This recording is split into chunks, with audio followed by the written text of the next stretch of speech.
Olá, muito boa tarde. Começa dentro de instantes, em Fátima, a peregrinação do migrante e do refugiado, um momento celebrativo que vamos analisar com o diretor da Obra Católica Portuguesa de Migrações, que está entre nós. A imigração volta a estar no centro das preocupações de muitos portugueses. A crise económica e a falta de emprego estão a empurrar as famílias para fora do país. Histórias de vida que se adaptam a novos desafios. Descola-se para uma nova etapa. Começa-se do zero quando, entre fronteiras, se chega a um beco sem saída. O desemprego, ou falta do primeiro emprego, tem nos últimos anos levado milhares de pessoas para a imigração. Embala-se uma vida na esperança que no termo da viagem se encontre a estabilidade necessária para continuar a trabalhar e a proporcionar vida. Mas vais para onde? Depois tenho que ir. Obrigado. Depois tenho que ir ver a Constância. Vá, beijinhos. Até logo. Desempregado há mais de um ano, Francisco Zagalo embarcou em 2010 rumo a Luanda. Em Portugal, deixava a mulher e 6 filhos rapazes, na altura entre os 3 e os 20 anos. Está aqui a família toda, vá. Não foi muito uma opção. A opção é quando eu só tenho 2, não é? Aqui foi foi a opção. E então pronto, fui para Angola, tive 2 anos, foi complicado. Viver sozinho, sobretudo quem tem uma família assim grande e muito participada e muito vivida. Nós estávamos em campos de férias, tínhamos grupos de jovens, equipas, etc. E foi assim um bocadinho difícil. O relato guarda as horas de uma vida a 2 que em 2010 se passou a dividir entre continentes. O Skype passou a membro da família. A voz, à distância de uma chamada, servia para partilhar o dia-a-dia, até para rezar e atenuar a saudade. Mas não resolvia tudo. O primeiro ano foi horrível, de separação e de muita coisa dos miúdos para os quais nós rezávamos, porque havia tanta coisa para decidir que não era possível, e então entregávamos, porque fazíamos o que era possível. Mas, ao fim de 2 anos, a pessoa começa a ficar mais habituada a essa situação. E já não é... Gostava imenso quando ele vinha e ia, mas as coisas depois começavam numa normalidade de velocidade da vida e de programas não sei o quê, que a pessoa vai-se acostumando um bocadinho a viver assim. Eu lembro-me que a mim uma das coisas que me fez decidir foi quando percebemos que as condições estavam razoavelmente reunidas, não eram excelentes, mas estavam possíveis para experimentarmos, e eu sentir um certo desconforto em ir. E pensar, como é que vai ser isto tudo? E para mim isso foi, a decisão é esta, é para ir. Porque eu não vou acomodar-me a viver sem o meu marido, com quem sou casada, pai de filhos pequeninos que precisam imenso dele, mas digo-lhe que há uma opção que às tantas a pessoa tem mesmo que sentir-se desconfortável, não vale a pena. E eu, se deixasse ir mais tempo, penso que seria mais difícil ainda. Reunidas as condições para os filhos mais novos continuarem a estudar em Luanda, Sofia parte para Angola. Em Portugal, fica João Maria, hoje com 21 anos, e Francisco, com 23. Eu, assim, basicamente fazia a minha vida e sempre fui assim uma pessoa de ir a abrir de um lado para o outro e não fazia assim nada. Depois, a minha mãe foi-se embora e foi preciso começar a assumir coisas. E eu, por ter carro, fiquei assim mais ou menos administrador da casa e aconteceu normalmente, não foi nada de muito complicado. Comecei só a fazer esse tipo de coisa e nunca gostou. O que é que foi acrescentando? As compras foi a primeira coisa, era preciso ver compras e ao princípio, claro que era chocolates, bebidas, tudo o que era bom, começámos a perceber que não conseguíamos estar assim e começámos a equilibrar, até que o contraste é agora, que passado já 2 anos, quase já só há verdes, porque estamos no outro extremo e só temos comida saudável cá em casa, agora estamos assim com uma vertente mais saudável e mais equilibrada, já com as contas da água, da luz. Ao princípio era preciso mandar muitos documentos para o meu pai, agora já fomos percebendo aquelas histórias dos débitos diretos, essas coisas. E pronto, agora a coisa já está muito automatizada. Acho que em termos familiares, acho que nos tornou claramente mais responsáveis. Dizer, o Francisco tem que ir às compras, trata das contas, eu cozinho para nós todos os dias. tratamos da casa juntos e não sei o quê, portanto, ganhamos um sentido de autoridade muito grande e aquelas coisas pequeninas, de vizinhos chatos, de o que for, que vem bater à porta, agora somos nós que respondemos e não são os nossos pais. Portanto, eu acho que nesse sentido fez-nos crescer imenso. E o apoio temos que ser nós uns dos outros. E eu acho que isso é uma coisa que é natural entre irmãos, mas que, claro, que foi reforçado com esta situação e que nos fez crescer no sentido positivo. A necessidade de então revelou-se amadurecimento hoje, mas o processo deixa marcas. Na construção identitária, obviamente, essa experiência da imigração, quer dizer, tem aspectos que naturalmente podem ser até muito interessantes e muito positivos, porque é uma abertura de horizontes, perspectivas, de interculturalidade, de relação com outros povos e com outras culturas, e portanto, e até, digamos, a integração de aspectos culturais e de tipos culturais que não são muito específicos do nosso país, mas tem, obviamente, também problemas que podem ser sérios de construção identitária e de obrigarem a processos de reconstrução identitária que podem ser complexos, não é? Quer para os que vão, quer para os que ficam, mas isso é mais, digamos, tem mais a ver com o problema dos cortes, da alteração que se verifica na modificação profunda que pode ocorrer nas relações de sociabilidade no contexto familiar, no contexto das redes sociais, em que essas pessoas participavam. Fragilidade económica ou familiar. Esta é uma equação difícil que muitos agregados têm hoje de definir. É muito difícil prever o que é que vai acontecer, porque parece que ser claro que sem uma perspectiva de retoma económica, não é? Portanto, de crescimento, de dinamização da economia, a geração de emprego não vai acontecer. E, portanto, mas manter uma taxa de desemprego como aquela que nós temos atualmente é alguma coisa que, do ponto de vista social, é difícil de imaginar que possa ser sustentável a médio e a longo prazo. As dificuldades sentidas em Portugal são enquadradas por especialistas a um nível europeu. De alguma forma, o espaço europeu foi um espaço que se construiu, o projeto europeu foi um projeto que se construiu, digamos, na crença de que, digamos, do tal modelo social europeu, não é? Portanto, do modelo de compatibilização entre o crescimento económico e a coesão social. Portanto, no fundo, um modelo em que o desenvolvimento económico, o crescimento económico não pusesse nunca em causa, nunca sacrificasse os propósitos de coesão social, de maior igualdade, de maior justiça. E isso hoje está muito interrogado, não é? É difícil saber o que é que irá acontecer. Infelizmente, o tempo é um tempo de muita incerteza e de muita contingência. Está-me a dizer como é que é gerir isto? Não é facílimo e é o que eu lhe digo, não é perfeito, é mesmo por tentativas. É aquilo que na altura nos parece que é o mais certo. Tem sido a nossa aposta, pronto. E nós entregamos muito a Deus e fazemos o que temos que fazer, mas até ao limite e depois entregamos e dizer, olha, tens que nos ajudar. E graças a Deus tem funcionado isso com a nossa vida, mas fazemos à séria, de coração, quer dizer, não vale a pena nós tentarmos resolver aquilo que não conseguimos. Não vale a pena. Agora, temos que fazer o nosso bocado. O que é que nos compete? E depois a partir daí entregamos-lhe a ele e ele tem que dar uma mão.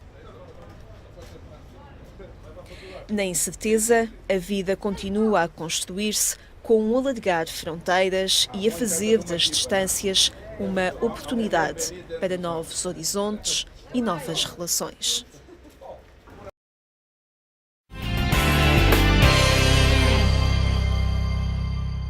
A atualidade informativa na Igreja Católica está disponível em agência.eclesia.pt. Frei Francisco Sales é o diretor da Obra Católica Portuguesa de Migrações, que participa na organização da Peregrinação Aniversária de Agosto, que está prestes a iniciar-se e que é dedicada ao migrante e ao refugiado. Frei Francisco Sales, muito obrigado por estar na nossa companhia. Rumo a um mundo melhor é o tema desta peregrinação de agosto. Qual é a linha deste rumo que se pretende implementar neste momento marcado por um fluxo migratório tão notório, com a saída de tantos portugueses em busca de melhores condições de vida por essa Europa fora e por outros destinos no mundo. Sim, migrações rumo a um mundo melhor, de facto, foi o tema que nós quisemos assumir, porque é o tema da mensagem do Papa Francisco para a Jornada Mundial das Migrações deste ano 2014, que se celebrou em janeiro. E por isso nós assumimos, não só como tema para a nossa peregrinação, que é o ponto alto da nossa semana que estamos a celebrar a nível nacional, a Semana Nacional das Migrações, que começou no dia 10 e terminará no domingo dia 17, que chamamos Domingo da Solidariedade da Igreja, para com a Pastoral das Migrações, com a Pastoral da Mobilidade Humana. Eu penso que este mundo que se abriu, digamos assim, que se tornou tão pequeno, o mundo em mobilidade, onde as pessoas muito facilmente se deslocam de um lado ao outro, e com este grande movimento migratório que o mundo assiste hoje, não só de portugueses, mas por todo o mundo, eu penso que estamos numa fase da história em que todo o mundo está a mudar. As comunidades dos países, das sociedades estão a mudar de rosto, portanto, tornando-se comunidades muito mais interculturais, mesmo interreligiosas, multiculturais, e eu penso que é isto que vai transformar o mundo e, possivelmente, transformar o mundo em algo melhor. Portanto, em vez de estarmos com sociedades fechadas, portanto, uma grande abertura. E, apesar de tudo, esta ideia do rumo a um mundo melhor vai também de encontro às situações menos boas que continuamos a viver, como que se acontecem nestes ambientes, neste contexto de migração, particularmente os racismos, xenofobias, algumas políticas que vão completamente contra os direitos mais fundamentais da pessoa humana, todas as explorações que estão no contexto e que estão dentro do contexto da imigração. Portanto, é isto que nós queremos salientar, é isto que nós queremos colocar como centro, como uma intenção muito particular nesta semana, e aos pés de Maria, neste Santuário de Fátima, onde estamos a começar a celebrar a peregrinação deste ano 2014. Em Fátima estão muitos imigrantes que acorrem sempre nesta data, até porque coincide com um período de férias de muitos deles, em que visitam e regressam ao nosso país. O panorama da imigração está a mudar e é notório realmente algumas situações mais alarmantes, situações de extrema pobreza com que alguns se deparam. Há muita gente a sair de Portugal, mas os casos não são apenas de sucesso quando se chega aos países de acolhimento. Há imigrantes portugueses a viverem situações de dificuldade particular e também de situações de exploração laboral.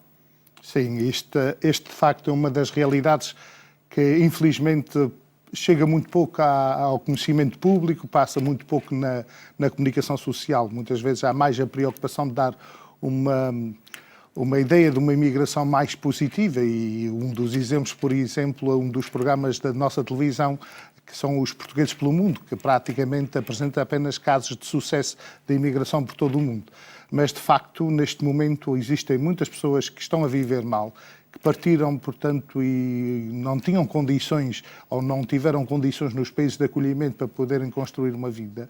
E, na verdade, é que quem imigra muitas vezes depois tem dificuldade de voltar atrás, de assumir o seu falhanço, portanto, que falhou, que não conseguiu, portanto, e voltar ao contexto onde saiu. E muitas vezes preferem ficar a viver com muitas dificuldades lá fora do que regressar, portanto, e assumir, portanto, esta falha. De facto, esta é uma das realidades e penso que é isto que, como a Igreja, nós temos que ir bastante ao encontro, não só ao encontro para tentar minimizar estas situações de pobreza e de marginalidade que muitos portugueses estão a viver no estrangeiro, mas, sobretudo, também para alertar as autoridades, portanto, para sermos um bocadinho a porta-voz, a voz destas pessoas que muitas vezes, por vergonha, não se manifestam e, por isso, as suas situações não chegam ao conhecimento das autoridades que deviam de intervir. De facto, nós nesta peregrinação temos bastantes imigrantes presentes. Há que ter em conta também uma realidade que tem mudado bastante, particularmente na Europa. é que há uns anos o mês de agosto era essencialmente o mês das férias. Isto já mudou muito. Em muitos países, como a Suíça, a Alemanha, o mês das férias atualmente é o mês de julho e praticamente o mês de agosto, logo no início, recomeça a vida, recomeça a escola e por isso nós também já sentimos a ausência de muitas das nossas comunidades de imigrantes na peregrinação, precisamente por causa desta realidade. Eu penso que é algo que, se calhar, no futuro vai ter que ser refletido, se vale a pena manter a peregrinação no mês de agosto ou mudar para um outro mês, consoante, portanto, o movimento de férias dos nossos imigrantes, porque a peregrinação foi precisamente instituída para contar com a presença dos imigrantes que vêm a Portugal. Se eles já não vêm nesta altura, portanto, tem que ser algo a ser repensado.